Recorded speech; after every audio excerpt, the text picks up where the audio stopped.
Hello എല്ലാവർക്കും നമസ്കാരം. എല്ലാവർക്കും പുതിയൊരു ക്ലാസ്സിലോട്ട് സ്വാഗതം. അപ്പം ഇന്ന് നമുക്ക് മെറ്റേണിറ്റി നഴ്സിംഗിലെ ഒരു കുഞ്ഞു ടോപ്പിക്ക് പഠിക്കാം. ഓക്കെ. അപ്പം നമുക്കറിയാം ഈ പ്രഗ്നൻസി ടൈം എന്ന് പറയുന്നത് വളരെ ഇമ്പോർട്ടൻ്റ് ആയിട്ടുള്ള ഒരു പീരീഡാണ്. അപ്പം ഈ ഒരു സമയത്ത് തന്നെ നോർമൽ പ്രഗ്നൻസി ഉണ്ടാവാം. പക്ഷേ അതിനോടൊപ്പം തന്നെ നമുക്ക് അതിനോടനുബന്ധമായിട്ട് ഒരുപാട് ഡിസോർഡേഴ്സ് അല്ലെങ്കിൽ ഒരുപാട് ബുദ്ധിമുട്ടുകളും കൂടെ ഉണ്ടാവാം അല്ലേ? അപ്പം അതിൽ വരുന്ന ഇമ്പോർട്ടൻ്റ് ആയിട്ടുള്ള ഒരു കാര്യമാണ് അമ്നിയോട്ടിക് ഫ്ലൂയിഡ് ഡിസോർഡേഴ്സ് എന്ന് പറയുന്നത്. ഓക്കെ.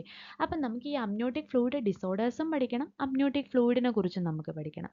അപ്പം നമുക്ക് ഓരോ കാര്യങ്ങളും നോക്കാം. എന്തൊക്കെയാണ് ഈ ഒരു അമ്നിയോട്ടിക് ഫ്ലൂയിഡും അല്ലെങ്കിൽ അമ്നിയോട്ടിക് ഫ്ലൂയിഡ് ഡിസോർഡേഴ്സും റിലേറ്റഡ് ആയിട്ട് വരുന്ന കാര്യങ്ങൾ എന്നുള്ളത് നമുക്ക് നോക്കാം. അപ്പം നമുക്ക് എന്താണ് ഈ അമ്നിയോട്ടിക് ഫ്ലൂയിഡ്? അതിനെക്കുറിച്ച് ആദ്യം പഠിക്കാം. ഓക്കെ. അപ്പം അമ്നിയോട്ടിക് ഫ്ലൂയിഡ് എന്താണ്? അതിൻ്റെ ക്യാരക്ടറിസ്റ്റിക്സിനെ കുറിച്ച് പഠിച്ചു കഴിഞ്ഞതിന് ശേഷം നമുക്ക് എന്ത് ചെയ്യാം? എന്തൊക്കെയാണ് ഈ ഇതുകൊണ്ടുണ്ടാവുന്ന രോഗങ്ങൾ എന്നുള്ളത് പഠിക്കാം. അല്ലെങ്കിൽ ഈ അമ്നിയോട്ടിക് ഫ്ലൂയിഡുമായിട്ട് ബന്ധപ്പെട്ടുണ്ടാവുന്ന അസുഖങ്ങൾ, ഡിസോർഡേഴ്സ് എന്തൊക്കെയാണെന്നുള്ളത് നമുക്ക് കൂട്ടത്തിൽ പഠിക്കാം. ഓക്കെ. അപ്പോൾ പറഞ്ഞു വരുമ്പം തന്നെ നമ്മൾ ക്യാരക്ടറിസ്റ്റിക്സ് പഠിക്കുമ്പോൾ നമ്മൾ പണ്ട് തൊട്ടേ പഠിച്ചു വരുന്നതാണ് അല്ലേ? അമ്നിയോട്ടിക് ഫ്ലൂയിഡിൻ്റെ എമൗണ്ടിൽ നിന്ന് തുടങ്ങാം. ഓക്കെ. അപ്പം നമുക്കറിയാം ഈ പ്രഗ്നൻസി എന്ന് പറയുന്നത് ഏകദേശം ഒരു 9 മന്തോളം നീണ്ടു നിൽക്കുന്ന ഒരു പ്രോസസ്സാണ്. അപ്പോൾ അതിനകത്ത് ഈ അമ്നിയോട്ടിക് ഫ്ലൂയിഡ് തുടക്കം മുതലേ ഉണ്ടാവാം. പക്ഷേ ഇതിൻ്റെ എമൗണ്ട് എന്ന് പറയുന്നത് എന്താണ്? വേരിയിങ് ആണ്. ഓക്കെ. അതായത് ഓരോ ഘട്ടത്തിലും ഈ പ്രഗ്നൻസിയുടെ വളർച്ചയുടെ ഓരോ ഘട്ടത്തിലും അമ്നിയോട്ടിക് ഫ്ലൂയിഡും എന്ത് ചെയ്യുന്നുണ്ട്? കൂടുന്നുണ്ട്. അപ്പം നമുക്ക് നോക്കാം. ഈ അമ്നിയോട്ടിക് ഫ്ലൂയിഡിൻ്റെ 12 ആഴ്ചകളാകുമ്പോൾ, 12 ആഴ്ച എന്ന് പറയുമ്പോൾ എത്രയാണ്? 3 മാസം അല്ലേ? ആദ്യത്തെ ഫസ്റ്റ് ട്രൈമസ്റ്ററിൽ എത്രയായിരിക്കും? അമ്നിയോട്ടിക് ഫ്ലൂയിഡിൻ്റെ എമൗണ്ട് എന്ന് പറയുന്നത് 50 ml ആയിരിക്കും. ഓക്കെ. ഇനി ഇത് 20 ആഴ്ചയാണെങ്കിലോ? 20 ആഴ്ചയാകുമ്പം ഇത് എത്രയായിരിക്കണം? അറ്റ്ലീസ്റ്റ് 400 ml എങ്കിലും ആയിരിക്കണം. So 400 ml at 20 weeks of gestation. Okay. ഇനി ഇനി 36 to 38 ആഴ്ച, അതായത് 36 to 38 എന്നൊക്കെ പറയുമ്പം ഏകദേശം ഒരു ടേം ആയി തുടങ്ങി അല്ലേ? അപ്പം ഏകദേശം ഒരു 36-38 ആഴ്ചകളാവുമ്പോൾ തന്നെ എന്ത് ചെയ്യും? ഈ അമ്നിയോട്ടിക് ഫ്ലൂയിഡിൻ്റെ അളവെന്ന് പറയുന്നത് അതിൻ്റെ ഏറ്റവും പീക്കിലെത്തും. അതാണ് 1 ലിറ്റർ എന്ന് പറയുന്നത്. So at 36 to 38 weeks of gestation the amount of amniotic fluid is എത്രയായിരിക്കും? 1000 ml ആയിരിക്കും. ഓക്കെ. ഇനി അപ്പോൾ ഇങ്ങനെ 38 ആഴ്ച വരെ എത്തുമ്പം ഇത് അമ്നിയോട്ടിക് ഫ്ലൂയിഡ് അതിൻ്റെ ഏറ്റവും പീക്കിലായിരിക്കും ഉണ്ടാവുക. അത് കഴിഞ്ഞ് നമ്മൾ ടേമിലോട്ട് കിടക്കും. അതായത് നെക്സ്റ്റ് വീക്ക് 39ാമത്തെ ആഴ്ചയാണ് അല്ലെ? 39-40 നമ്മൾ ടേം എന്ന് പറയുന്നത്. അപ്പം ഈ ഒരു ടേമിൽ എത്തുമ്പോഴേക്കും എന്ത് ചെയ്യും? അമ്നിയോട്ടിക് ഫ്ലൂയിഡിൻ്റെ അളവ് കുറഞ്ഞു വരും. അതായത് 600 to 800 ml ആയിട്ട് കുറഞ്ഞു വരും. അപ്പോൾ ഓർത്തിരിക്കുക, ആദ്യത്തെ 12 വീക്ക് അതായത് ഫസ്റ്റ് ട്രൈമസ്റ്ററിൽ എത്രയായിരിക്കും? 50 ml ആയിരിക്കും. പിന്നെ ഒരു 20 വീക്സ് ഒക്കെ ആകുമ്പോഴേക്കും അത് 400 ml ആവും. പിന്നെ 36 to 38 വീക്സ് ആകുമ്പോഴേക്കും അത് അതിൻ്റെ പീക്കിലെത്തും. അമ്നിയോട്ടിക് ഫ്ലൂയിഡ് എത്രയായിരിക്കും? അതിൻ്റെ പീക്കിലെത്തും. അതായത് 1 ലിറ്ററോളം 1000 ml ഓളം ഉണ്ടാവും. ഓക്കെ. അത് കഴിഞ്ഞിട്ട് 39 to 40 വീക്സ്, അതായത് ആ ബേബി ടേമിൽ എത്തുമ്പോഴേക്കും എന്താവും? കുറയും. അമ്നിയോട്ടിക് ഫ്ലൂയിഡ് ഡിമിനിഷ് ചെയ്ത് വരും. അപ്പോൾ ഇനിയിപ്പം നമ്മൾ ഈ 40 വീക്സ് ആണ് നമ്മൾ നോർമലി പറയുന്നത് അല്ലേ? 40 വീക്സ് വരെ പോവാറില്ല. 39 to 40 വീക്സ് ആണ് നമ്മൾ നോർമലി പറയുന്നത്, പ്രഗ്നൻസിയുടെ കാലയളവ് എന്ന് പറയുന്നത്. അപ്പം ആഫ്റ്റർ 40 വീക്സ് ആകുമ്പോൾ നമ്മൾ എന്ത് പറയും? അതിനെ പോസ്റ്റ് മെച്യൂരിറ്റി എന്നാണ് നമ്മൾ പറയുന്നത്. അപ്പോൾ ഈ പോസ്റ്റ് മെച്യൂരിറ്റി ആവുമ്പോഴും ഉണ്ടാവുന്നത് എന്താണ്? അമ്നിയോട്ടിക് ഫ്ലൂയിഡിൻ്റെ വോളിയം അല്ലെങ്കിൽ അമ്നിയോട്ടിക് ഫ്ലൂയിഡിൻ്റെ എമൗണ്ട് എന്ത് ചെയ്യും? കുറഞ്ഞ് ഇനി അമ്നിയോട്ടിക് ഫ്ലൂയിഡിൻ്റെ സ്പെസിഫിക് ഗ്രാവിറ്റി. അമ്നിയോട്ടിക് ഫ്ലൂയിഡിൻ്റെ സ്പെസിഫിക് ഗ്രാവിറ്റി എത്രയാണ്? 1.010 ആണ്. അതും കൂടെ ഓർത്തിരിക്കുക. അമ്നിയോട്ടിക് ഫ്ലൂയിഡിൻ്റെ സ്പെസിഫിക് ഗ്രാവിറ്റി എന്ന് പറയുന്നത് 1.010 ആണ്. ഇനി ഓസ്മോളാരിറ്റി എന്ന് പറയുന്നത് 250 മില്ലി ഓസ്മോൾസ് പെർ ലിറ്റർ ആണ്. അത് ഈ ഒരു 250 മില്ലി ഓസ്മോൾ പെർ ലിറ്റർ എന്ന് പറയുന്നത് എന്താണ്? അത് that suggest fetal maturity. Okay.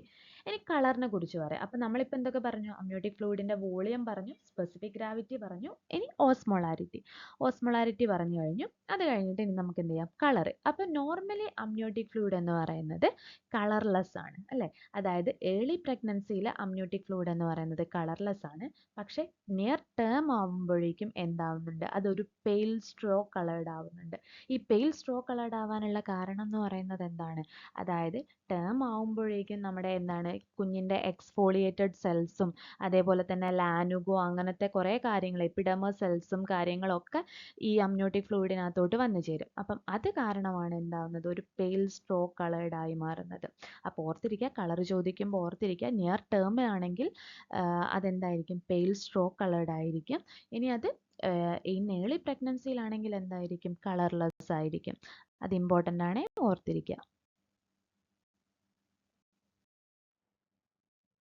അതുപോലെ തന്നെ ഈ കളറിനെ കുറിച്ച് ചോദിക്കുമ്പം നമ്മൾ ഇമ്പോർട്ടൻ്റ് ആയിട്ടും ഇതിനകത്ത് പഠിച്ചിരിക്കേണ്ട കുറച്ച് കാര്യങ്ങളുണ്ട്.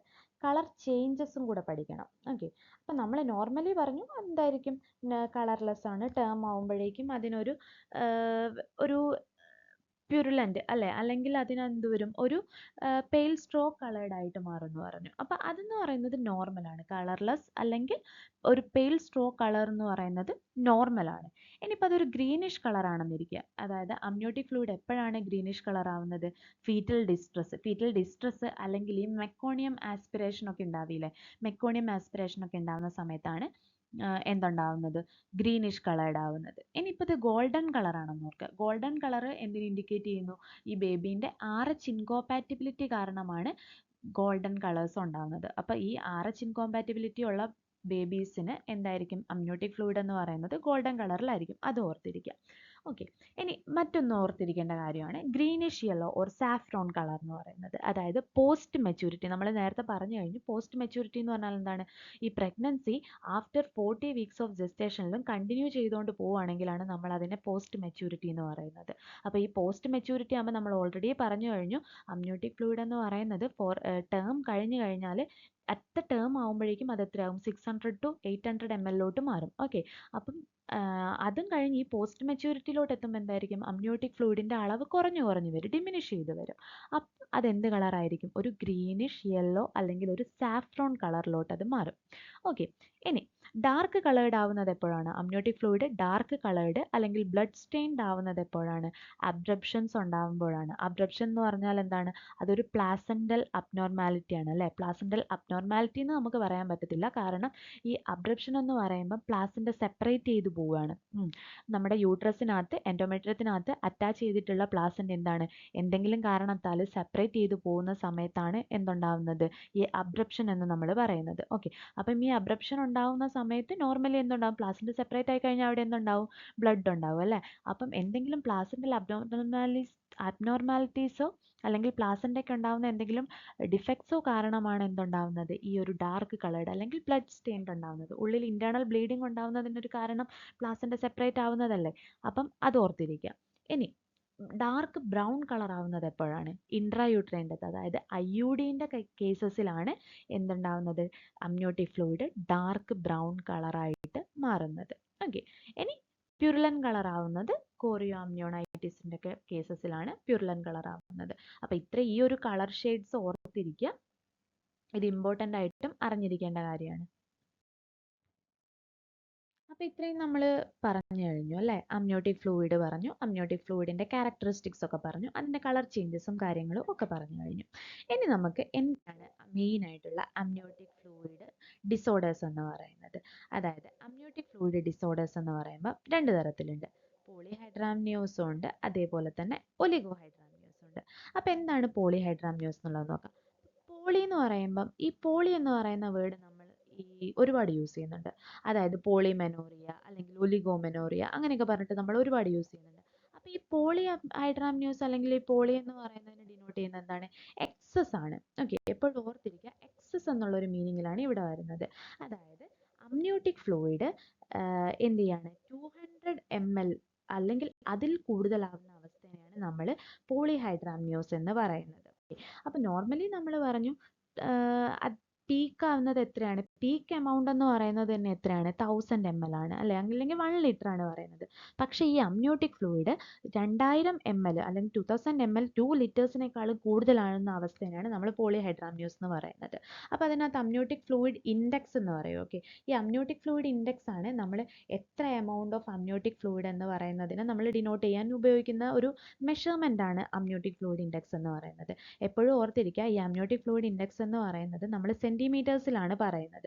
അപ്പം അമ്നിയോട്ടിക് ഫ്ലൂയിഡ് ഇൻഡെക്സിന്റെ കാര്യത്തിൽ പറയുമ്പം അത് എത്രയായിരിക്കും? മോർ ദാൻ 24 സെന്റിമീറ്റേഴ്സ് ആണ് പറയുക. 24 to 25 സെന്റിമീറ്റേഴ്സ്. ഓക്കെ, അത്രയാണ് നമ്മൾ പറയുക. അതായത് 24 സെന്റിമീറ്ററിൽ കൂടുതലാണ് അമ്നിയോട്ടിക് ഫ്ലൂയിഡ് ഇൻഡെക്സ് എന്നുണ്ടെങ്കിൽ അത് എന്തിനെയാണ് ഡിനോട്ട് ചെയ്യുന്നത്? പോളിഹൈഡ്രാമ്യൂസിനെയാണ് ഡിനോട്ട് ചെയ്യുന്നത്. ഓക്കെ, ഇനി ഈ പോളിഹൈഡ്രാമ്യൂസിനെ നമുക്ക് മൂന്നായിട്ട് പറയാം. ഓക്കെ, മൈൽഡ് എന്ന് പറയാം, മോഡറേറ്റ്, സിവിയർ, അങ്ങനെ മൂന്നായിട്ട് ക്ലാസിഫൈ ചെയ്യാം. ഓക്കെ, അപ്പം ഈ പോളിഹൈഡ്രാമ്യൂസിനെ നമ്മൾ ക്ലാസിഫൈ ചെയ്യുന്നതും ഒരു ക്രൈറ്റീരിയ വെച്ചിട്ടാണ്. അപ്പോൾ ആ ക്രൈറ്റീരിയ ആണ് ഡീപ്പ് വെർട്ടിക്കൽ പോക്കറ്റ് എന്ന് പറയുന്നത്. അതാണ് ഇവിടെ DVP എന്ന് പറഞ്ഞ് ഡിനോട്ട് ചെയ്തിരിക്കുന്നത്. ഓക്കെ, അപ്പോൾ ഡീപ്പ് വെർട്ടിക്കൽ പോക്കറ്റ് എന്ന് പറഞ്ഞാൽ എന്താണ്? അതായത് നമ്മുടെ ഇൻട്രായൂട്രൈനിൽ, അതായത് നമ്മളെ യൂട്രസിൻ്റെ ഉള്ളിൽ അല്ലെങ്കിൽ ഈ ഒരു അമ്നിയോട്ടിക് ഫ്ലൂയിഡ് ഒക്കെ ഉണ്ടാകുന്നത് അതിൻ്റെ ഏറ്റവും ഡെപ്തിനെ മെഷർ ചെയ്യുന്നതിനെയാണ് ഈ ഡീപ്പ് വെർട്ടിക്കൽ പോക്കറ്റ് എന്ന് പറയുന്നത്. ഓക്കെ, അവിടെ കോഡും കാര്യങ്ങളും ഒന്നും ഉണ്ടാകത്തില്ല. അപ്പം ഏറ്റവും ഡെപ്തിൽ അത് മെഷർ ചെയ്യുന്നതിനെയാണ് ഡീപ്പ് വെർട്ടിക്കൽ പോക്കറ്റ് എന്ന് പറയുന്നത്. അപ്പം മൈൽഡ് എന്ന് പറയുന്ന കേസസിൽ എന്തായിരിക്കും? ഈ DVP അല്ലെങ്കിൽ ഡീപ്പ് വെർട്ടിക്കൽ പോക്കറ്റ് എന്ന് പറയുന്നത് മോർ ദാൻ 8 to 11 സെന്റിമീറ്റർ ആയിരിക്കും. ഓർത്തിരിക്കുക. ഓക്കെ, ഇനി അത് മോഡറേറ്റ് ആണെങ്കിലോ ഡീപ്പ് വെർട്ടിക്കൽ പോക്കറ്റ് എത്രയായിരിക്കും? 12 to 15 സെന്റിമീറ്റർ ആയിരിക്കും. ഓക്കെ, 12 to 15 സെന്റിമീറ്റർ ആയിരിക്കും. ഇനി ഇത് സിവിയർ ആണെന്നുണ്ടെങ്കിൽ എത്രയായിരിക്കും? ഡീപ്പ് വെർട്ടിക്കൽ പോക്കറ്റ് എന്ന് പറയുന്നത് more than or equal to 16 ആയിരിക്കും. ഓക്കെ, അപ്പോൾ ഓർത്തിരിക്കുക, അമ്നിയോട്ടിക് ഫ്ലൂയിഡ് പോളിഹൈഡ്രാമ്യൂസ് എന്ന് പറയുന്നത് നമ്മൾ 2 ലിറ്ററിനേക്കാളും എക്സീഡ് ആവുന്നുണ്ടെങ്കിലാണ് നമ്മൾ അമ്നിയോട്ടിക് പോളിഹൈഡ്രാമ്യൂസ് എന്ന് പറയുന്നത്.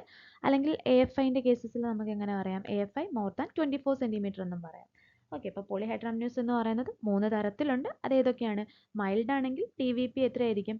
8 to 11 സെന്റിമീറ്റർ ആണ്. മോഡറേറ്റ് ആണെങ്കിൽ ഡീപ്പ് വെർട്ടിക്കൽ പോക്കറ്റ് എന്ന് പറയുന്നത് 12 to 15 സെന്റിമീറ്റർ ആയിരിക്കും. സിവിയർ എന്ന് പറയുമ്പോൾ എത്രയായിരിക്കും? More than or equal to 16 centimetre ആയിരിക്കും. ഓർത്തിരിക്കുക കേട്ടോ. അപ്പം നോക്കാം ഇനി എന്തൊക്കെയായിരിക്കാം ഈ പോളിഹൈഡ്രാമ്യൂസ് വരാനുള്ള കാരണങ്ങൾ, അല്ലെങ്കിൽ ഇതിന്റെ എത്തിയോളജിക്കൽ ഫാക്ടേഴ്സ് എന്തൊക്കെയാണ്? അപ്പം മെയിൻ ആയിട്ട് പറയുമ്പം നമുക്ക് ഫീറ്റൽ അനോമാലീസ്, എന്തൊക്കെ ഫീറ്റൽ അനോമാലീസ് കൊണ്ട് പോളിഹൈഡ്രാമ്യൂസ് ഉണ്ടാക്കാം? ഒന്ന് പറയുന്നത് അനൻസെഫാലി. ഓക്കെ, അനൻസെഫാലി ഉണ്ടെങ്കിൽ, അല്ലെങ്കിൽ ഓപ്പൺ സ്പൈന ബിഫ്ഡ, അല്ലെങ്കിൽ എന്തെങ്കിലും ഈസോഫാജിയൽ അല്ലെങ്കിൽ duodenal atresia, facial cleft, hydrops fetalis, അല്ലെങ്കിൽ എന്തെങ്കിലും ജനറ്റിക് സിൻഡ്രംസ് ഒക്കെ ഉണ്ടെന്നുണ്ടെങ്കിൽ എന്തിന് കാരണമാവുന്നുണ്ട്? പോളിഹൈഡ്രാമ്യൂസ് ഉണ്ടാവാൻ കാരണമാവുന്നുണ്ട്. ഇനി പ്ലാസെന്റൽ അബ്നോർമാലിറ്റീസിന്റെ കേസസിൽ എന്തൊക്കെ പറയാം? എന്തെങ്കിലും chorio angioma of the placenta. അപ്പൊ പ്ലാസെന്റയുടെ കോറിയോ ആൻജിയോമ അങ്ങനത്തെ കാരണങ്ങളൊക്കെ കാരണം എന്തുണ്ടാവുന്നുണ്ട്? പോളിഹൈഡ്രാമ്യൂസ് ഉണ്ടാവാം. പിന്നെ മൾട്ടിപ്പിൾ പ്രഗ്നൻസി ആകുമ്പോൾ നമുക്കറിയാം 2 ബേബീസ് ഉണ്ടല്ലേ, അപ്പൊ അവിടെ എന്തായിരിക്കും? ഫ്ലൂയിഡിന്റെ എമൗണ്ടും കൂടുതൽ തന്നെയായിരിക്കും. ഓക്കെ, പിന്നെ മെറ്റേണൽ കോസസ്, അതായത് ഡയബറ്റിസ് മദർ ആണെങ്കിൽ, ഡയബറ്റിസ് മദറിന് നമ്മൾ ഓൾറെഡി പഠിക്കുന്നുണ്ട്, മാക്രോസോമിയ ഡയബറ്റിസ് മദറിൽ ഉണ്ടാവുന്ന ഒരു കോംപ്ലിക്കേഷൻ ആണ് അല്ലേ, കുഞ്ഞ് വലുതായിരിക്കും, മാക്രോസോമിക് ബേബി ആയിരിക്കും. അതേപോലെ തന്നെ എന്തെങ്കിലും കാർഡിയാക്ക് അല്ലെങ്കിൽ അമ്മയ്ക്ക് എന്തെങ്കിലും കാർഡിയാക്ക് അല്ലെങ്കിൽ റീനൽ ഡിസീസസ് ഒക്കെ ഉണ്ടെങ്കിൽ പോളിഹൈഡ്രാമ്യൂസ് ഉണ്ടാവാം. പിന്നെ അതിന്റെ ഇഡിയോപതിക് കോസസ് എന്ന് പറയുന്നത് എത്രയാണ്? 50 to 60% എന്ന് പറയുന്നത് എന്താണ്? ഇഡിയോപതിക് കോസസ് ആണ്. അതുപോലെ ഇതിന്റെ കൂടെ ഓർത്തിരിക്കുക 2 ടൈപ്പുകളുണ്ട്. പോളിഹൈഡ്രാമ്യൂസ് എന്ന് പറയുന്നത് മെയിൻ ആയിട്ടും 2 ടൈപ്പ് ആണുള്ളത്. ക്രോണിക്കും ഉണ്ട്, അതേപോലെ തന്നെ അക്യൂട്ടും ഉണ്ട്. ക്രോണിക് എന്ന് പറഞ്ഞാൽ എന്താണ്? മുമ്പേ ഉള്ളത് അല്ലെ, അതായത് ഈ ഒരു പ്രഗ്നൻസി ടൈം മുതലേ, ആദ്യം മുതലേ എന്താണ്, എന്തെങ്കിലും മെറ്റേണൽ കണ്ടീഷൻസോ കാരണങ്ങളോ ഒക്കെ കാരണം എന്താണ്, അമ്നിയോട്ടിക് ഫ്ലൂയിഡിന്റെ പ്രൊഡക്ഷൻ കുറഞ്ഞിട്ട് ആദ്യം മുതലേ ഈ ഒരു കോംപ്ലിക്കേഷൻസ് ഒക്കെ ഫേസ് ചെയ്ത് വരുന്നതാണ് ക്രോണിക് എന്ന് പറയുന്നത്. അക്യൂട്ട് എന്ന് പറയുന്നത് എന്താണ്? അക്യൂട്ട് എന്ന് പറയുന്നത് കോമൺലി അറ്റ് ദ ടേമിലാണ് ഉണ്ടാവുന്നത്, അതായത് ലാസ്റ്റ് ഓൺസെറ്റിലാണ് എന്തുണ്ടാവുന്നത്? അക്യൂട്ട് പോളിഹൈഡ്രാമ്യൂസ് ഒക്കെ ഉണ്ടാവുന്നത്. അപ്പോൾ പോളിഹൈഡ്രാമ്യൂസിനെ കുറിച്ച് പഠിച്ചു കഴിഞ്ഞു. ഇനി നമുക്ക് എന്താണ് ഒലിഗോഹൈഡ്രാമ്യൂസ് എന്നുള്ള കാര്യം നോക്കാം. ഓക്കെ, അപ്പോൾ പോളി പഠിച്ചു കഴിഞ്ഞു. അപ്പോൾ അതിന് നേരെ ഓപ്പോസിറ്റ് ആണല്ലോ ഒലിഗോഹൈഡ്രാമ്യൂസ് എന്ന് പറയുന്നത്. എന്തായിരിക്കും? അമ്നിയോട്ടിക് ഫ്ലൂയിഡ് എന്ന് പറയുന്നത് ലെസ് ദാൻ 200 ml ആണ്. ഇവിടെ ഓർത്തിരിക്കുക, പോളിഹൈഡ്രാമ്യൂസ് നമ്മൾ എത്രയാ പറഞ്ഞത്? മോർ ദാൻ 2000 ml ആണ്. പക്ഷെ ഇവിടെ ഒലിഗോയിലോട്ട് വരുമ്പോൾ എന്താണ്? കുറയാണ് അല്ലെ, ഡിമിനിഷ് ചെയ്യാണ് ചെയ്യുന്നത്. അപ്പം ഒലിഗോഹൈഡ്രാമ്യൂസ് എന്ന് പറയുന്നത് ലെസ് ദാൻ 200 ml ആണ്. അപ്പം സോണോഗ്രാഫിക്കലി when AFI is less than 5 centimetre, okay, അല്ലെങ്കിൽ എന്താണ്, ലെസ് ദാൻ 5th percentile എന്ന് പറയും. അതായത് നമ്മൾ നേരത്തെ AFI പറഞ്ഞായിരുന്നു, അമ്നിയോട്ടിക് ഫ്ലൂയിഡ് ഇൻഡെക്സ് പറഞ്ഞായിരുന്നു. ഈ അമ്നിയോട്ടിക് ഫ്ലൂയിഡ് ഇൻഡെക്സ് വെച്ചിട്ടാണ് നമ്മൾ എന്ത് ചെയ്യുന്നത്? പോളിഹൈഡ്രാമ്യൂസ് ആണോ ഒലിഗോഹൈഡ്രാമ്യൂസ് ആണോ എന്നുള്ളതിന് മെഷർ ചെയ്യുന്നത് നമ്മൾ പറഞ്ഞു കഴിഞ്ഞു അല്ലേ. അപ്പം അമ്നിയോട്ടിക് ഫ്ലൂയിഡ് ഇൻഡെക്സ് എത്രയായിരിക്കും? 5 സെന്റിമീറ്ററിൽ കുറവായിരിക്കും. പക്ഷേ പോളിഹൈഡ്രോഅമ്നിയോസിൽ എത്രയായിരുന്നു? മോർ ദാൻ 24 സെന്റിമീറ്റർ ആണ്. ഇവിടെ അത് ലെസ് ദാൻ 5 സെന്റിമീറ്റർ ആയിരിക്കും. അതും ഇമ്പോർട്ടൻ്റ് ആണ്, ഓർത്തിരിക്കുക. ഇനി എന്താണ് ഈ ഒലിഗോഹൈഡ്രോഅമ്നിയോസ് ഉണ്ടാവാനുള്ള കാരണങ്ങൾ?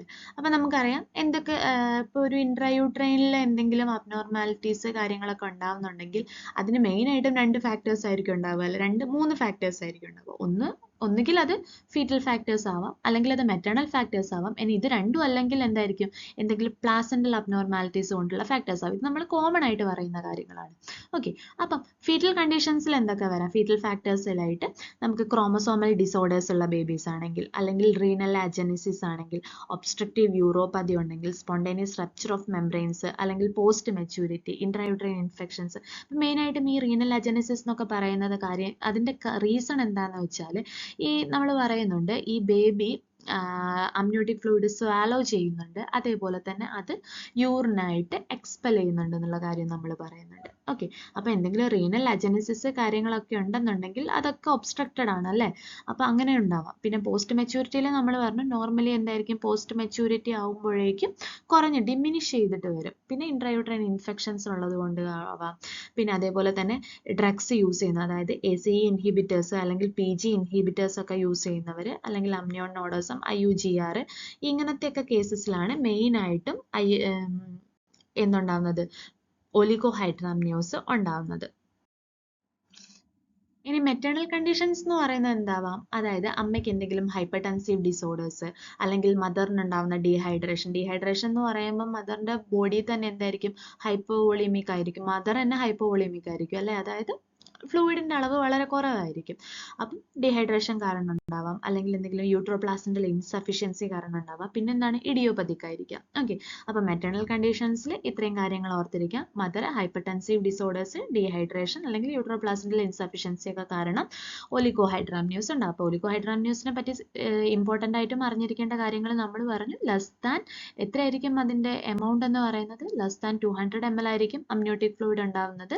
അല്ലെങ്കിൽ AFI നമുക്ക് എത്ര പറയാം? ലെസ് ദാൻ 50% അല്ലെങ്കിൽ ലെസ് ദാൻ 5 സെന്റിമീറ്റർ ആണ് AFI നമ്മൾ പറയുന്നത്.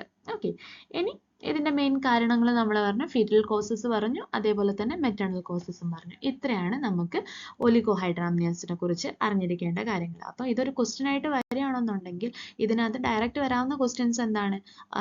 ഇതിന്റെ എമൗണ്ടും ക്യാരക്ടറിസ്റ്റിക്സും ആണ്. അത് എന്തായാലും ഓർത്തിരിക്കുക. ഓക്കെ, അപ്പം നമ്മൾ ഇത്രയും നേരം ഡിസ്കസ് ചെയ്തുകൊണ്ടിരുന്നത് അമ്നിയോട്ടിക് ഫ്ലൂയിഡ്. വളരെ ചെറിയൊരു ടോപ്പിക്കാണ് അല്ലേ. നമുക്ക് ഈ ഒരു മെറ്റേണിറ്റി നഴ്സിങ്ങിനകത്ത് പഠിക്കാവുന്ന ഒരു കുഞ്ഞു ടോപ്പിക്കാണ്, പക്ഷേ ഇൻട്രസ്റ്റിംഗ് ആയിട്ടുള്ളൊരു ടോപ്പിക്കാണായിരുന്നു അല്ലേ. അപ്പം അമ്നിയോട്ടിക് ഫ്ലൂയിഡിനെ കുറിച്ച് പഠിച്ചു, അമ്നിയോട്ടിക് ഫ്ലൂയിഡിൻ്റെ ക്യാരക്ടറിസ്റ്റിക്സ് പഠിച്ചു, കളറ് പഠിച്ചു, അതേപോലെ തന്നെ അബ്നോർമൽ കളേഴ്സും കൂടെ പഠിച്ചു അല്ലേ. നോർമൽ കളർ നമ്മൾ പറഞ്ഞു, നോർമലി അത് കളർലെസ് ആണ്, പക്ഷേ അതിനെന്താണ് ഓരോ കളർ ചേഞ്ചസ് അത് എന്തിനൊക്കെ ഇന്റർപ്രിറ്റ് ചെയ്യുന്നു എന്നുള്ള കാര്യങ്ങളും കൂടെ നമ്മൾ പഠിച്ചു കഴിഞ്ഞു. അപ്പോൾ അത് പഠിച്ചു. പിന്നെ അതിൻ്റെ സ്പെസിഫിക് ഗ്രാവിറ്റി കാര്യങ്ങളൊക്കെ പഠിച്ചു കഴിഞ്ഞു. പിന്നെ 2 ടൈപ്പുകൾ എന്തൊക്കെയാണ്? അമ്നിയോട്ടിക് ഫ്ലൂയിഡ് ഡിസോർഡേഴ്സ് എന്തൊക്കെയാണെന്നുള്ള കാര്യങ്ങൾ പഠിച്ചു അല്ലേ. പോളിഹൈഡ്രോഅമ്നിയോസ് ഉണ്ട്.